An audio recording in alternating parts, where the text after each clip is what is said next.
உங்களுடன் Chalkpiece Academy design your future. இந்த பாட்டில் 12th standard English prose 2 a nice cup of tea by George Orwell. இந்த பாடத்தை பற்றி தான் இன்றைய பாட்டில் பார்க்க போகிறோம். எங்களுடைய சேனல் உங்களுக்கு விருப்பமானால் உடனே சப்ஸ்கிரைப் பண்ணிக்கோங்க. பக்கத்தில் பெல் ஐக்கானையும் ப்ரெஸ் பண்ணி கன்ஃபார்ம் பண்ணிக்கோங்க. எங்களுடைய பாடங்கள் அனைத்தும் உங்களை தேடி வரும். நாங்கள் ஸ்போக்கன் இங்கிலீஷ், இங்கிலீஷ் கிராமர் மற்றும் அனைத்து வகுப்புகளுக்கும் இங்கிலீஷ் பாடங்கள், போயம், சப்ளிமெண்ட்ரி அனைத்தையும் நடத்தி நமது சேனலில் அப்லோட் செய்யப்படும். வாங்க இன்றைக்கி நம்ம பாடத்துக்குள்ளே போகலாம்.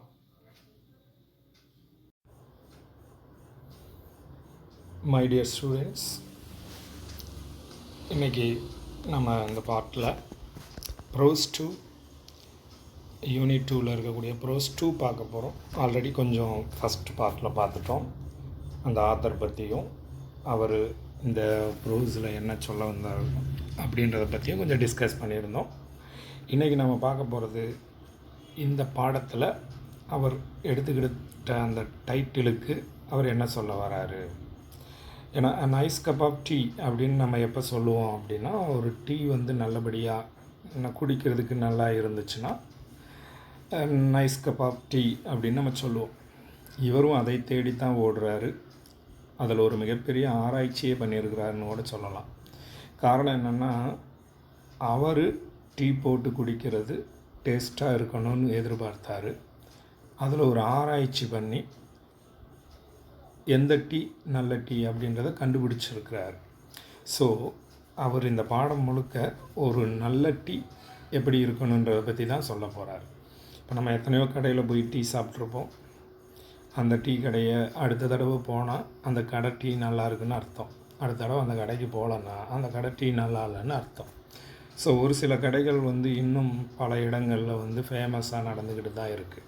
ஏன்னா அவங்க போடுற அந்த டீக்காக சில பேர் ஊர் விட்டு ஊர் போய் கூட சாப்பிட்றது உண்டு. டீ, வடை இது ரெண்டும் ஒரு காம்பினேஷனில் சாப்பிட்டு வந்தால் தான் சில பேருக்கு திருப்தியாக இருக்கும். சில பேருக்கு அந்த கடையில் போய் சாப்பிட்டா தான் திருப்தி.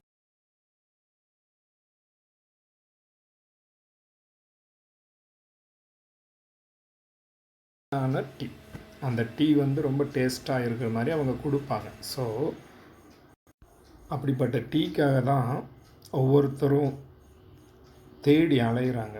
ஸோ அவங்க டீக்காக தேடி அலைஞ்சது மாதிரி தான் இவரும் டீக்காக தேடி அலைஞ்சு ஒரு ஃபார்முலாவே கண்டுபிடிச்சிட்டார். ஸோ இவர் என்ன ஃபார்முலா கண்டுபிடிச்சிருக்கிறாரு அப்படின்றத நம்ம பார்க்க. ஜார்ஜ் ஆர்வெல் அப்படின்ற நம்ம ஆத்தர் என்ன சொல்ல வராரு பார்க்கலாமா? ரைட். இப்போ பேஜ் நம்பர் 35, அந்த பேஜ் நம்பர் 35ல் தான் நம்ம இன்றைக்கி இருக்கோம். ஸோ அந்த 35ல் இருக்கிற பேராகிராஃபை ஸ்டார்ட் பண்ண போகிறோம். ஃபாலோ பண்ணிக்கோங்க. அந்த ஆத்தர் இப்படி ஆரம்பிக்கிறார். If you look up tea in the first cookery book that comes to hand you will probably find that it is unmentioned. நீங்கள் டீ அப்படின்ற வேர்டுக்கு தேடுனீங்கன்னா எதில் அப்படின்னா, த ஃபர்ஸ்ட் குக்கரி புக்குன்னு ஒன்று உண்டு. அதாவது சமையல் பற்றிய பதங்களை உள்ளடக்கிய, வார்த்தைகளை உள்ளடக்கிய ஒரு புக் இருக்கும். ஸோ அந்த புக்கில் போய் டீன்ற வார்த்தைக்கு அர்த்தம் தேடுனீங்கன்னா, that comes to hand you will probably find that it is unmentioned. அதில் உங்களால் கண்டுபிடிக்க முடியாது. ஏன்னா டீயை பற்றி மென்ஷன் பண்ணியிருக்க மாட்டாங்க. ஏன்னா அந்த ஃபஸ்ட்டு குக்கரி புக்கு வந்த பொழுது அதில் டீன்றது இடம்பெற்றிருக்காது. அதில் அன்மென்ஷன்ட் அப்படின்னா அதில் எந்த விதமான குறிப்புகளும் டீயை பற்றி இருக்காது. Or at most you will find a few lines of sketchy instructions. ஒருவேளை அப்படியே இருந்தாலும் நீங்கள் அதில் என்ன பார்க்க முடியும் அப்படின்னா a few lines, ஒரு சில வரிகள் மட்டுமே பார்க்க முடியும் of sketchy instructions. ஒரு சில இன்ஸ்ட்ரக்ஷன்ஸ் மட்டும்தான் அதில் கொடுக்கப்பட்டிருக்கும். which give no ruling. அப்படி கொடுக்கப்பட்ட இன்ஸ்ட்ரக்ஷன்ஸில் எந்த ஒரு ரூல்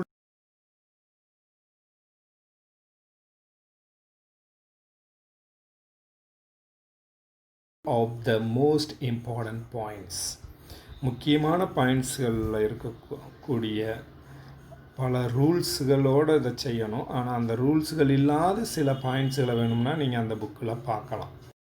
ஒரு புக்கில் குக்கரி புக்கில் பார்க்க போனீங்கன்னா ஒன்று அதில் டீயை பற்றி போட்டிருக்க மாட்டாங்க.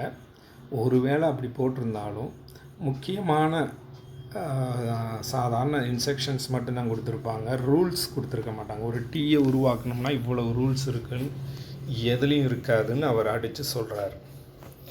திஸ் இஸ் க்யூரியஸ் நமக்கு அதில் ஒரு ஆர்வத்தை கூட்டுகிறது. க்யூரியஸ் அப்படின்னா என்னென்னா நம்மளுடைய இன்ட்ரெஸ்ட், நம்மளுடைய ஆர்வம் அதிகரிக்கிறது. Not only because tea is one of the mainstays of civilization.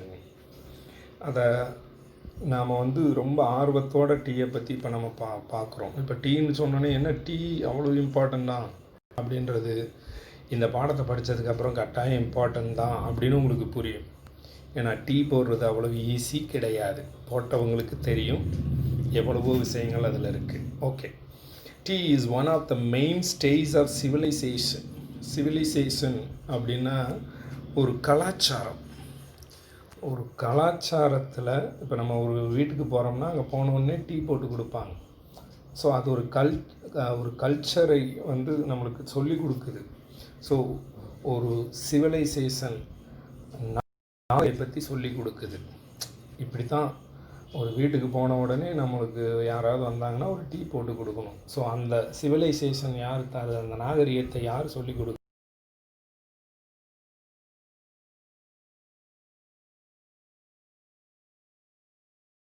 கண்ட்ரிகளில் இருக்குது. எந்த மாதிரியான கண்ட்ரிகள்னா ஆஸ் வெல் அஸ் இன் ஏர் அப்படின்ற கண்ட்ரிலையும், ஆஸ்திரேலியா அண்ட் நியூசிலாண்டு இந்த மாதிரியான கண்ட்ரிகளில் பார்த்திங்கன்னா அது ஒரு நாகரிகத்தை சொல்லிக் கொடுப்பது போலவே இது பார்க்கப்படுகிறது. But because the best manner of making it is the subject of violent disputes அப்படின்றாங்க. ஆனால் இந்த இதை உருவாக்குவது, அதாவது the best manner of making, அந்த டீயை உருவாக்குவது என்பதில் it is the subject of violent disputes. இந்த கண்ட்ரிகளுக்குள்ள ஒரு பெரிய விவாதங்களே இருக்கின்றன. டிஸ்பியூட்ஸ், பிரச்சனைகள்னு கூட சொல்லலாம். ஒரு வயலண்ட் டிஸ்பியூட்ஸே ஏற்படும் இதை பற்றி டிஸ்கஸ் பண்ணாங்கன்னா. காரணம், ஒரு டீ எப்படி உருவாகணும்னு கேட்டால் ஆளுக்கு ஒன்று சொல்லுவாங்க. ஸோ அதில் பெரிய விவாதங்களே நடக்கின்றன அப்படின்னு அவர் சொல்கிறாரு. ஸோ இது க்யூரியஸான ஒரு விஷயம், நாகரிகத்தை சொல்லிக் கொடுக்கக்கூடிய ஒரு விஷயம். எந்த மாதிரியான நாடுகள்னால் ஆஸ்திரேலியா, நியூசிலாந்து போன்ற நாடுகள். ஏன்னா இவர் பார்த்த நாடுகளில் தான் இவர் சொல்கிறார். ரைட், அடுத்து பார்த்தீங்கன்னா I look through my own recipe. இப்போ இவர் சொந்தமாக ஒரு டீயை போட போகிறார். when I look through my own recipe for the perfect cup of tea. அப்போ ஒரு பர்ஃபெக்ட் கப் ஆஃப் டீ போடணும்னு முடிவு எடுத்திருக்கு. அப்படி அதை உருவாக்குற அந்த மை ஓன் ரெசிபி, என்னுடைய சொந்த ரெசிபி, சொந்த முறைன்னு சொல்லலாம், சொந்த உணவு முறை.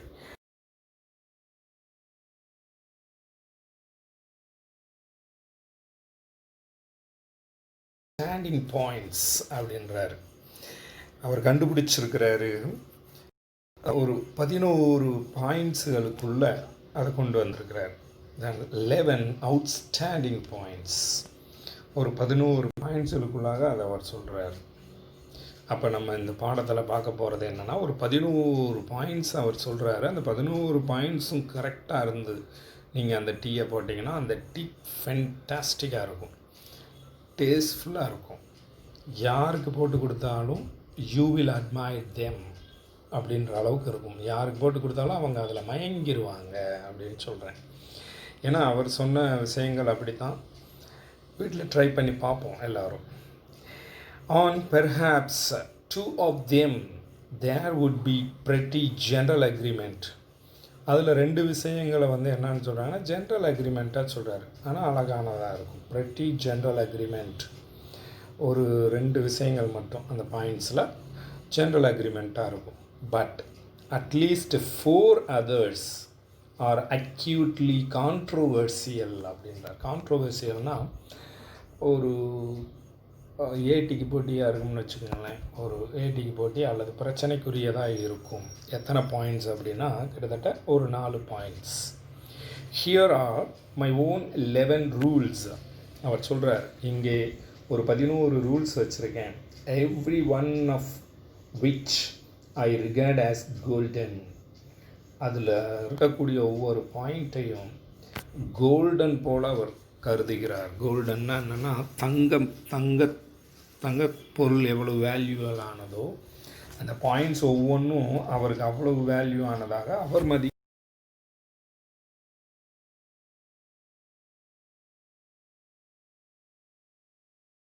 ரூல்ஸ் அப்படின்னு சொல்கிறார்.